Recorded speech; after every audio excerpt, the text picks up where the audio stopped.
Billu gaming, যাকে কিনা বাংলাদেশের ওল্ড মোবাইল লেজেন্ড বলা হয়, হঠাৎ করে তার ম্যাচের মধ্যে মুন্না টেনকে এনএস টুইন্স এবং বনিক্স এফেক্ট পড়ে যায়। কিন্তু গাইস এনএস টুইন্স কি করলো, বিল্লু গেমিং কে নক করে অনেকগুলো ইমোট দিতেছিল।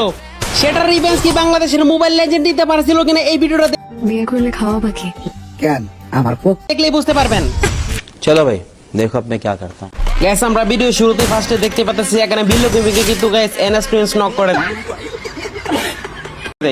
আরে ভাই এখানে ভরপুর ইমোট দিতেছি, এটার বদলা তো হবেই, কারণ বাংলাদেশের মোবাইল লেজেন্ড, ওল্ড লেজেন্ড। তো দেখি